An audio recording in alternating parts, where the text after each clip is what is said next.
Have you ever called the police on a pharmacy? And before you go thinking I'm a Karen, listen to the story. Yes, I acted like a Karen at times, but I was pissed, and for good reason. This whole thing went on for like an hour and a half. I guess I should start on the beginning. At the beginning, I go to pain management every month for chronic pain, and I've been having to drive 170 miles every month to do that for the past couple months. My pain management doctor knows that my car is old and broken and we're driving a long ways. So last month she's like, I'm going to put a refill on this for you just in case you can't make it in. Thank God she did that because my car was in the shop on Wednesday when I was supposed to go to the appointment.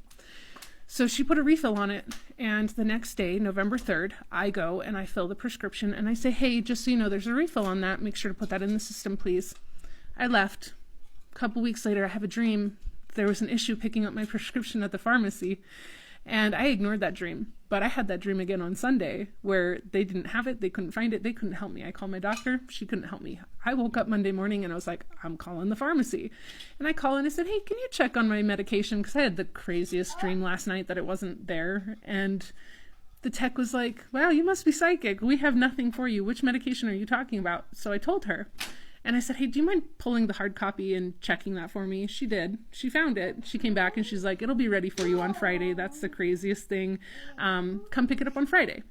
Today's Friday. I woke up. I had a bad feeling. I ignored that feeling for 2 hours, but I finally called the pharmacy and I said, is that ready? Because I don't want to wait when I get there. And they're like, we don't have anything for you. You have to, because I called on Monday to confirm it was there. And so I told her what happened, and she came back. She's like, well, that's the one you picked up on Monday. No, I called on Monday to make sure it would be ready. There's no way I could have filled it till today because it has a date on it. Like, that's a controlled medication. You can't pick that up early. So she's like, no, you definitely picked it up. And I was like, can you go make sure that it's like not back there and like accidentally wrung out or something? And so she puts me on hold. 3 minutes into hold, I'm like, no, we're driving over there. We're doing this in person. We're pulling into the parking lot as the pharmacist like picks up the phone. And he was like, we have your signature and your ID here. It was definitely you that picked this up on Monday. And I was like, no, the fuck I didn't, and no, the fuck you don't. There's no way. And at this point, I'm thinking it can only be an employee. 1, because it was filled early, and 2, because we're in hiding from my husband. Nobody knows where we live.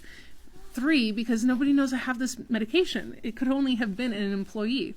So I tell him, pull your cameras. I'm going to have to call the police and file a report because this is a major issue. I could be discharged from my pain management doctor's office because of this issue. I walk in, I put my ID on the counter, and the first thing out of my mouth is this the ID you have on file? Because I don't think so. Part 2.